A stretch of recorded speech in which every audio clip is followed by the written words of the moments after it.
नमस्कार और स्वागत है इस खास चर्चा में। आज हम गोता लगा रहे हैं सदियों पुरानी बेहद मशहूर कहानियों के एक संग्रह में। स्रोत में हमें इसका शीर्षक मिला है विक्रम बेताल कथाएं। ये नाम मुझे लगता है सुनते ही कई लोगों के मन में शायद बचपन की यादें या कुछ रहस्य रोमांच जैसा कुछ आता होगा। बिल्कुल बिल्कुल। ये शीर्षक सिर्फ एक नाम नहीं है, ये तो आप कह सकती हैं भारतीय कथा साहित्य की एक बहुत ही अनोखी परंपरा का प्रतीक है। इसमें रहस्य भी है, रोमांच भी है और हाँ, ज्ञान भी है। और सबसे बड़ी बात, वो सोचने पर मजबूर कर देने वाली पहेलियां हैं। हाँ, पहेलियां। तो आइए इसी रहस्य और ज्ञान की दुनिया को थोड़ा और करीब से जानने की कोशिश करते हैं। हमारा मकसद आज ये समझना है कि ये कहानियां आखिर हैं क्या चीज़, इनकी जो बनावट है वो इतनी खास क्यों मानी जाती है, और मतलब क्यों ये आज भी इतनी प्रासंगिक हैं, इतनी दिलचस्प बनी हुई हैं। क्या ये सिर्फ किस्से कहानियां हैं या इनमें कुछ और गहरा है? देखिए, यही बात सबसे महत्वपूर्ण है। ये महज मनोरंजन या जैसे कहते हैं टाइम पास के लिए गढ़ी गई कथाएं नहीं है। जैसा कि शीर्षक से ही थोड़ा अंदाजा लगता है, विक्रम बेताल कथाएं असल में ज्ञान, तर्क, नैतिकता और हाँ, मानवीय स्वभाव और जीवन की जो उलझनें हैं उनकी गहरी पड़ताल करती है। अच्छा। तो हम आज इसी संग्रह की जो अनोखी बनावट है, इसके जो मुख्य पात्र हैं और वो गूढ़ संदेश जो इन कहानियों में छिपे हैं, उन पर थोड़ा ध्यान देंगे। चलिए तो फिर शुरू करते हैं। सबसे पहले नाम पर ही आते हैं, विक्रम बेताल। ये दो मुख्य किरदार कौन हैं? राजा विक्रम के बारे में तो हमने सुना है, लगता है काफी प्रसिद्ध राजा थे, लेकिन ये बेताल कौन है? ये थोड़ा रहस्यमयी लगता है। हाँ बिल्कुल। राजा विक्रम, जिन्हें अक्सर महान, न्यायप्रिय और बहुत पराक्रमी राजा विक्रमादित्य से जोड़ा जाता है, वो तो इस कहानी के नायक हैं, मतलब हीरो। वो अपने साहस, अपनी बुद्धि, न्यायप्रियता और हाँ, वचन निभाने के लिए बहुत प्रसिद्ध है। ठीक है। दूसरा पात्र है बेताल, जिसे बेताल भी कहते हैं। अब ये कोई साधारण इंसान नहीं है, ये एक बहुत ही रहस्यमय, अलौकिक शक्ति वाली आत्मा है, और वो भी एक पेड़ पर लटके हुए शव में वास करती है। शव में? ओह। हाँ, और बेताल ज्ञानी बहुत है, लेकिन साथ ही थोड़ा शरारती है, व्यंग्य करता है। एक पराक्रमी राजा और एक शव में रहने वाली आत्मा, ये जोड़ी अपने आप में काफी मतलब अजीब है और दिलचस्प भी। तो कहानी की बुनियाद यहीं से शुरू होती है ना? बिल्कुल। कथा का आधार ये है कि राजा विक्रम किसी वचन को निभाने के लिए या कभी-कभी किसी तांत्रिक के कहने पर शमशान में जाते हैं। वहां एक पेड़ पर वो शव लटका होता है जिसमें बेताल है। उसे उतार कर लाने का मुश्किल काम राजा अपने जिम्मे लेते हैं। और शर्त ये होती है कि उन्हें उस शव को कंधे पर लादकर चुपचाप बिना एक शब्द बोले एक तय जगह तक ले जाना है। अच्छा, तो सफर की शुरुआत होती है एक शर्त के साथ। बिल्कुल। एकदम चुप रहना है, मौन। हाँ, लेकिन यहीं पर बेताल का रोल आता है। वो राजा का मौन भंग करने के लिए या शायद उनकी परीक्षा लेने और सफर काटने के लिए राजा को एक कहानी सुनाना शुरू करता है। और ये कहानियां अपने आप में बड़ी रोचक और ज्ञान देने वाली होती हैं। समझ गया। तो राजा कंधे पर शव लिए चल रहे हैं और शव में बैठी आत्मा उन्हें कहानी सुना रही है। अरे वाह, ये सुनने में कितना नाटकीय लगता है। लेकिन सिर्फ कहानी सुनाने से तो, जैसा आपने कहा, बात नहीं बनती होगी। इसमें पहेलियां भी हैं। सही पकड़ा आपने। कहानी का असली मजा और इस संग्रह की जो खासियत है, वो कहानी के बाद शुरू होती है। जैसे ही बेताल अपनी कहानी खत्म करता है, वो राजा विक्रम के सामने उसी कहानी के किरदारों, घटनाओं या उसमें जो नैतिक उलझनें थीं, उस पर आधारित एक बहुत ही पेचीदा, मतलब उलझा हुआ गहरा सवाल रखता है, एक पहेली। अच्छा, कहानी सुनो और फिर पहेली बूझो। ये तो परीक्षा लेने का एक बहुत ही अनोखा तरीका हुआ। हाँ, और ये कोई साधारण पहेली नहीं होती।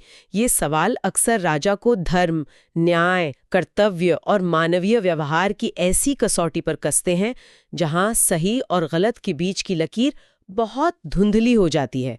और इसके साथ जुड़ी होती है एक बहुत कड़ी शर्त, वो स्थिति को और भी मुश्किल बना देती है।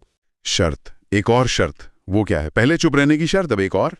हाँ, शर्त ये है कि अगर राजा विक्रम को उस पहेली का सही जवाब पता है, लेकिन वो जानबूझकर चुप रहते हैं, मतलब बोलते नहीं, तो उनके सिर के हजारों टुकड़े हो जाएंगे। बाप रे, सिर के टुकड़े हो जाएंगे? मतलब अगर जवाब पता है तो चुप रहना मौत को बुलावा देना है। तो फिर तो राजा को बोलना ही पड़ेगा अगर जवाब जानते तो। हाँ बिल्कुल, लेकिन कहानी में ट्विस्ट यहीं पर है। अगर राजा बोलते हैं और पहेली का सही जवाब दे देते हैं, और राजा विक्रम इतने बुद्धिमान हैं कि वो लगभग हमेशा सही जवाब जानते ही हैं, तो बेताल शर्त के मुताबिक आजाद हो जाता है। वो फौरन राजा के कंधे से उड़कर वापस उसी पेड़ पर उसी शव में जाकर लटक जाता है। नत बेकार, शून्य। राजा को फिर से शमशान जाना होगा, पेड़ पर चढ़ना होगा, शव उतारना होगा और यात्रा फिर से शुरू करनी होगी। ये तो मतलब एक कभी न खत्म होने वाला सिलसिला लगता है। बिल्कुल, ये राजा विक्रम के लिए एक असाधारण परीक्षा है। उन्हें न सिर्फ अपनी बुद्धि का इस्तेमाल करके वो मुश्किल पहेली सुलझानी है, बल्कि हर बार बेताल के उड़ जाने की जो निराशा है, थकान है, उसको झेलकर अपने वचन या लक्ष्य के प्रति अटूट दृढ़ संकल्प भी दिखाना है। ये उनके धैर्य की, सहनशीलता की और मानसिक बल की, आप कह सकती हैं, पराकाष्ठा है। हर बार शून्य से शुरुआत करनी पड़ती है। ये बनावट तो वाकई अनोखी है। पर अब सवाल ये उठता है कि इन कहानियों और पहेलियों का विषय क्या होता था? क्या ये सिर्फ राजा रानी, जादू टोने या देवताओं की वो जो आम कहानियां होती हैं वैसी थीं, या इनमें कुछ और खास बात थी? नहीं है, लेकिन उनका जो मूल तत्व है वो कहीं ज्यादा गहरा और मानवीय है। ये कहानियां असल में जीवन की सच्चाई और इंसान के स्वभाव का आईना है। इनमें न्याय और अन्याय के बीच का जो बारीक सा फर्क होता है, धर्म और कर्तव्य का जो संघर्ष होता है, सही और गलत का फैसला करने की जो चुनौती होती है, ऐसे गंभीर विषय उठाए जाते हैं। अच्छा, इसका मतलब ये हुआ कि ये कहानियां समाज और व्यक्ति के जो नैतिक मूल्य हैं उनसे जुड़ी हुई थी? निश्चित रूप से। इनमें मानवीय रिश्तों की जो उलझनें हैं, जैसे प्यार, वफादारी, धोखा, दोस्ती, दुश्मनी, त्याग, लालच, ईर्ष्या, ये सब बहुत बारीकी से दिखाया जाता है। साथ ही बुद्धिमानी और मूर्खता के क्या नतीजे हो सकते हैं, ये भी बताया जाता है। और बेताल की पहेलियां अक्सर ऐसी नैतिक दुविधाएं खड़ी करती हैं जिनका कोई एक सीधा, सपाट, सही जवाब नहीं होता। क्या आप कोई उदाहरण दे सकती हैं जिससे ये नैतिक दुविधा थोड़ी और साफ हो जाए? मतलब पूरी कहानी नहीं, बस पहेली का सार। जरूर। जैसे एक कहानी में ऐसी स्थिति बनती है जहां एक व्यक्ति को चुनना होता है कि वो अपनी जान बचाए या अपने दोस्त की जान बचाए, या फिर अपने धर्म यानी कर्तव्य का पालन करे, जिससे शायद दोनों की जान चली जाए। अब कहानी सुनने के बाद बेताल पूछता है, उस व्यक्ति का सबसे बड़ा धर्म क्या था? अपनी जान बचाना, दोस्त की जान बचाना, या कर्तव्य निभाना, भले ही नतीजा विनाशकारी हो। अब यहाँ आप कोई भी जवाब चुने, उसके पक्ष में भी तर्क है और विपक्ष में भी। ये पहेलियां सोचने पर मजबूर करती हैं कि प्राथमिकता क्या होनी चाहिए और क्यों। समझ गया। ये तो वाकई मतलब दिमाग को झकझोर देने वाली स्थिति है। ये सिर्फ मनोरंजन नहीं है, ये तो एक तरह का गहरा मानसिक और नैतिक चिंतन है। ये सुनने वाले को भी राजा विक्रम के साथ सोचने पर मजबूर करती होंगी, है ना? आपने बिल्कुल सही समझा। ये कहानी और पहेलियां व्यक्ति को विश्लेषण करने, अलग अलग नजरियों से सोचने और अपने जो नैतिक मूल्य हैं उन पर सवाल उठाने के लिए प्रेरित करती हैं। वे दिखाती हैं कि जीवन कितना जटिल हो सकता है और जो आदर्श सिद्धांत लगते हैं उन्हें असल जिंदगी में लागू करना कितना मुश्किल हो सकता है। ये महज किस्से नहीं, बल्कि एक तरह से जीवन के पाठ है। अब एक और पहलू पर आते हैं। ये जो बार बार का चक्र है, कहानी सुनाना, फिर पहेली पूछना, राजा का जवाब देना, बेताल का उड़ जाना और राजा का फिर उसे पकड़कर लाना, इस पूरे ढांचे का, जिसे शायद फ्रेम स्टोरी कहते हैं, इसका क्या महत्व है?